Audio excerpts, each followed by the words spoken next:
जय हिंद दोस्तों। तो आज आप लोगों के लिए क्लास 12 का बड़ा इंपॉर्टेंट टॉपिक लेकर आए हैं, वैद्युत क्षेत्र की तीव्रता।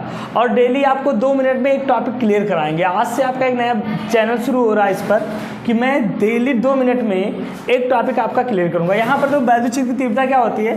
वैद्युत क्षेत्र में स्थित एकांक धन परीक्षण आवेश पर जो लगने वाला बल होता है उसे उस बिंदु पर वैद्युत क्षेत्र की तीव्रता कहते हैं। वैद्युत क्षेत्र की तीव्रता को ई से लिखते हैं। वेक्टर ई बराबर क्या होता है? वेक्टर एफ बटा क्यू नॉट होता है। यहाँ पर आवेश है, अगर धन आवेश होगा तो बल वैद्युत क्षेत्र की दिशा में लगेगी, और अगर माइनस ऋण आवेश होगा तो बल वैद्युत क्षेत्र के विपरीत दिशा में लगेगी। ठीक है।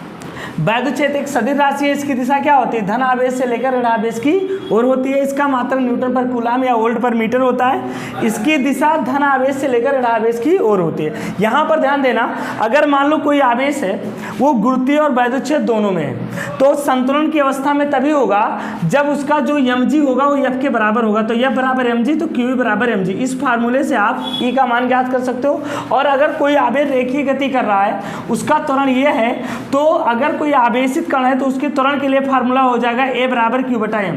लेकिन अगर कोई पिंड है तो ये बराबर क्या होता था? f बटा m। ये क्लास 11 में आपने पढ़ा था, और वहीं से क्या होता है? a बराबर q बटा m आया है। ठीक है। अब यहाँ ध्यान से देखो, अगर 2 बिंदु है, मान लो कोई वैद्युत क्षेत्र है ऐसे, और इस वैद्युत क्षेत्र में मान लो 2 बिंदु हैं, एक बिंदु ए है और एक बिंदु बी है।